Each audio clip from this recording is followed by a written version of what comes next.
అన్న రీసెంట్ గా పవన్ కళ్యాణ్ గారి మీద ట్రోల్స్ అవుతున్నాయి కదా. అంటే మా దగ్గర సత్తా లేదని మేము టీడీపీ పార్టీతో కలిసామని రీసెంట్ గా ఉగాది ఫంక్షన్ లో చెప్పారు కదా ఆయన. దాని మీద మీ అభిప్రాయం ఏంటి? నిజంగానే జనసేన పార్టీలో సత్తా లేనందుకే గత 3 ఎన్నికల నుంచి టీడీపీతో కలిసి వస్తుందా జనసేన పార్టీ?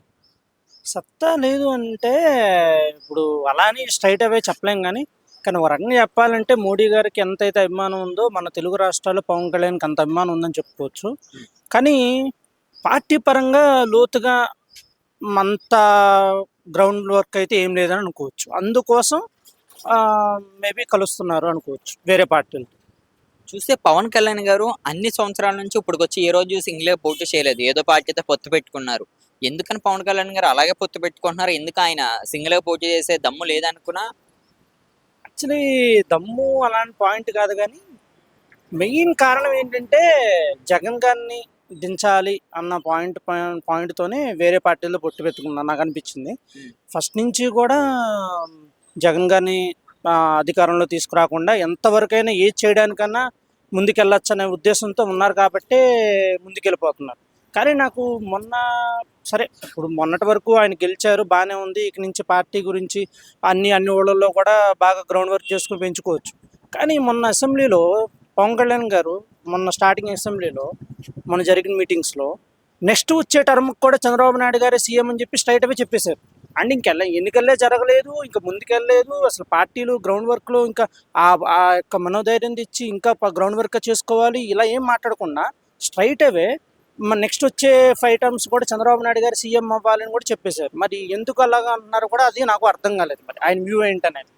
అంటే ఇప్పుడు పవన్ కళ్యాణ్ గారు గత 15 సంవత్సరాలు, అంటే రానున్న 15 సంవత్సరాలు కూడా చంద్రబాబు కింద నేనుంటానని ఆయన మాట్లాడుతున్నారు. ఇది ఎంతవరకు కరెక్ట్? ఆయన ఓన్ గా పార్టీ పెట్టినందుకు. నాకు తెలిసినంత వరకు ఒకటే గ్రౌండ్ వర్క్గా ఇంకా జనసేన పార్టీ లోతుగా వెళ్ళలేదు. అభిమానం పరంగా ఇక ఇండియాకి ప్రపంచానికి మోడీ గారికి ఎంత అభిమానం ఉందో మన తెలుగు 2 రాష్ట్రాలకి పవన్ కళ్యాణ్ అంటే అంత అభిమానం ఉంది.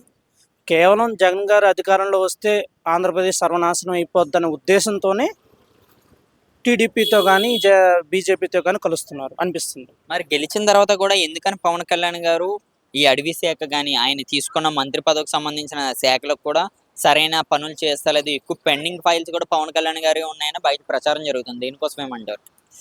అది వాస్తవమే అనిపించింది నాకు కూడా. ఎందుకంటే నిన్న ఒక వీడియోలో ఉండవల్లి గారు, రాజమండ్రి ఉండవల్లి గారు కూడా అన్నారు, పవన్ కళ్యాణ్ గారు అధికారంలోకి వచ్చిన తర్వాత ఉప ముఖ్యమంత్రి అయ్యి మంత్రి అయినప్పటికీ కూడా ఆయన ముద్ర ఏమీ కనిపించలేదు అని చెప్పి స్ట్రైట్ అవే స్టేట్మెంట్ పాస్ చేశారు ఉండవల్లి గారు. నాకు అవును ఒక రకంగా నిజమేనేమో అనిపించింది.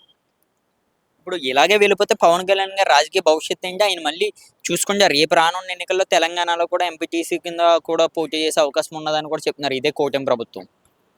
నాకు తెలిసినంత వరకు ఉండకపోవచ్చు. తెలంగాణలో కూటమి ప్రభుత్వం అటు నుంచి ఇటు పోటీ చేసి ఉండకపోవచ్చు అనిపిస్తుంది. ఇప్పుడు జనసేనకు సంబంధించి పవన్ కళ్యాణ్ గారి మీద మీ అభిప్రాయం ఏంటన్నా? వాళ్ళు ముఖ్యంగా ప్రతి ఊర్లో కూడా కార్యకర్తల్ని మెయిన్ పెంచుకోవడం, గ్రౌండ్ లెవెల్లో పార్టీకి బలోపేతం చేసుకోవడం, ఇలా చేసుకుంటేనే పార్టీ నిలబడిద్ది అనేది ఉద్దేశంతో ఉంది. కానీ ఇలాగే వీళ్ళు చేసుకుంటా పోయి కూటమి ఎన్డీఏ అనుకుంటా కూర్చున్నారు.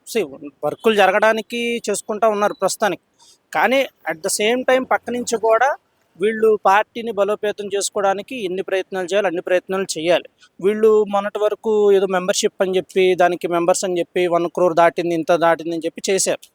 అలా చేసినంత మాత్రాన అవి జస్ట్ ఆన్లైన్కే పరిమితాలుగా అయిపోయి జరుగుతుంది. కానీ ఒక మీటింగ్ పెట్టుకుని లోతుగా కార్యకర్తలు వర్క్ చేయడము, మన మన థీమ్స్ ఏంటి, మన మెయిన్ ఎయిమ్ ఏంటి, అది లోతుగా జనాల్లోకి వెళ్ళడం అయితే జరగట్లేదు అనిపిస్తుంది. కేవలం ఒకటే, జగన్ గారిని దించాలి, మనం ఎన్డీఏలో కలవాలి, అదొక్క పాయింట్ మీదే ప్రస్తుతం జనసేన నడుస్తుంది. కానీ అసలు పార్టీ విషయాలు ఏంటి, నిజంగా బయట జనాలకి అసలు ఈ పార్టీ సిద్ధాంతం ఏంటి అనేది తెలియదు నాకు తెలిసినంత వరకు. ఎందుకంటే వాళ్ళు ఏం చేయట్లేదు. ఇప్పుడు అదొకటి రీసెంట్ గా జరిగిన రంజాన్ కూడా పవన్ కళ్యాణ్ గారు ఎక్కడికి వెళ్ళలేదని ఫొటోస్ అవి ఇవి కూడా వస్తున్నాయని కూడా మాట్లాడుతున్నారు. అంటే పవన్ కళ్యాణ్ గారు నిజంగానే ఇప్పుడు ఆంధ్రప్రదేశ్ లో సనాతన ధర్మానికి సంబంధించి రీసెంట్ గా ప్రవీణ్ గారు హత్య అవ్వచ్చు, అది ప్రవీణ్ గారు మరణించడం అవ్వచ్చు, వీటి గురించి మీరేమంటారు? ప్రవీణ్ పగడాల గురించి అది నాకు తెలిసి కేవలం రిలీజియన్ పాయింట్ ఆఫ్ వ్యూలో చాలా హల్చల్ చేస్తున్నారు. కానీ నాకు తెలిసినంత వరకు అది ఒక యాక్సిడెంట్గానే భావిస్తున్నాను నేనైతే. ఎందుకంటే అది ఆయన డ్రింక్ చేశారని, చాలా చోట్ల ఆగారని, తర్వాత సైడ్ వెళ్ళారని, ఇదంతా అదైతే ఒక రిలీజియన్గా ఏమి ఇంపాక్ట్ కలిగిద్ది అని నేను అనుకోను. అది యాక్సిడెంటే అనిపించింది నాకు కూడా. ఇంకోటి ఇప్పుడు మీరు అడుగుతున్నారు కదా పవన్ కళ్యాణ్ ఎందుకు ఇఫ్తార్ విందుకు ఏం వెళ్ళలేదు ఎందుకు అని అడుగుతున్నారు. దానికైతే రీజన్ నాకు ఎగ్జాక్ట్గా నాకు ఏమనిపించలేదు ఎందుకు వెళ్ళలేదు. అంటే పవన్ కళ్యాణ్ గారు గతంలో చూసుకుంటే కులాలు లేదు, మతాలు లేవు, మత రాజకీయం లేదు, కుల రాజకీయం లేదు. నేను అటువంటిది నిజాయితీ రాజకీయం చేస్తానన్న పవన్ కళ్యాణ్ గారు ఇప్పుడు అసలు ఎందుకని కూల్ అయ్యారని కూడా మాట్లాడుతున్నారు చాలా మంది. దీనికోసం ఏమంటారు అంటే ఆయన నిజంగానే కుల రాజకీయాలు అంటే బీజేపీతో కలవచ్చనే ఇప్పుడు సనాతని అని ఒక రూపం ఎత్తారనుకోవచ్చు పవన్ కళ్యాణ్ గారు. ఒక రకంగా అనుకోవచ్చు. ఆ, కుల రాజకీయాలు లేవు అనేది మాటలకే కానీ ఆంధ్రాలో కుల రాజకీయాలు లేకుండా ఆంధ్ర రాజకీయాలు ఎప్పుడూ లేకుండా ఉండవు. ఆంధ్రాలో కుల రాజకీయాలు బాగా ఉంటాయి, అది పక్కా ఉండాల్సిందే. అలాగే ఉంటానే ఉంటాయి. ఇప్పుడు పవన్ కళ్యాణ్ గారు ఇదే వేలో వెళ్తుంటే రానున్న 29 ఎన్నికలు ఆయన పరిస్థితి ఏంటన్న మీ అభిప్రాయంగా? చెప్తున్నాం కదా, ఎన్డీఏలో ఉన్నంత వరకు బాగానే ఉంటుంది.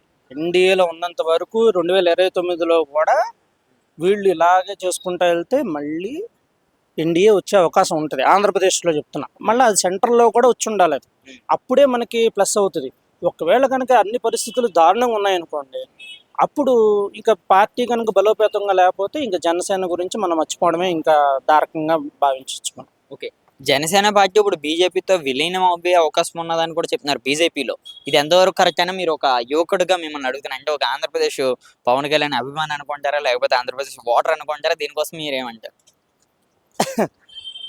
పేరుకే జనసేన అవుతుంది కానీ ఓ రకంగా బీజేపీ పర్సన్ కానీ బాగా పోట్రే అవుతుంది. అలాగే మోడీ గారు కూడా పవన్ ఆందేహే అని అన్నారు. ఇక మరి ఆయన బాగా మంచి చేసుకోవడానికి ఎన్ని రకాలుగా చేయాలో అన్ని రకాలుగా చేసుకుంటున్నారు. బట్ ఏంటంటే మన ఆంధ్రప్రదేశ్ ప్రజలు ఏమీ యాక్సెప్ట్ చేయరు కదా. జనసేన ఏంటి మళ్ళా సేమ్ అలాగే అన్నయ్య చిరంజీవి గారు ప్రజారాజ్యం పెట్టి కాంగ్రెస్లో కలిపేసినట్టు అలా అనుకుంటారని చెప్పి మేబీ పవన్ కళ్యాణ్ గారు ఈ దిశగా ఏమైనా ఆలోచించుకుని డెసిషన్ తీసుకోవట్లేదు ఏమన్నా. బట్ ఓవరాల్గా చూసుకుంటే ఆయన బీజేపీ గానే కనబడుతున్నారు ఓవరాల్గా చూసుకుంటే. కానీ ఈ ప్రవీణ్ మెయిన్ రాష్ట్ర ప్రయోజనాల గురించి ఆయన ఆలోచించి ఏమైనా డెసిషన్ తీసుకుంటారని అనుకుంటున్నాను. పవన్ కళ్యాణ్ గారు మనం చూసుకుంటే గత 20 రోజుల నుంచి ఎటువంటి మీడియా ముందుకు వచ్చి ఎటువంటిది ఏం చేయలేదు. ఆ హామీలు ప్రకటిస్తున్నామని ఈ హామీలని. అసలు దీనికి ఉన్న కారణం ఏంటి? కావాలని బాబు గారు ఆపుతున్నారని పవన్ కళ్యాణ్ గారు ముందుకు వచ్చే అవకాశం లేదా? అది తెలిసినంత వరకు ఆంధ్రప్రదేశ్ గవర్నమెంట్లో ఈ 5 ఏళ్లలో ఫ్రీ బీస్ వస్తాయని అయితే నమ్మకం లేదు నాకు. ఎందుకంటే చంద్రబాబు నాయుడు గారు straight away assembly point of వ్యూగానే చెప్పేశారు ఫ్రీ బీస్ అనేది ఇక నుంచి ఉండవు అన్నీ.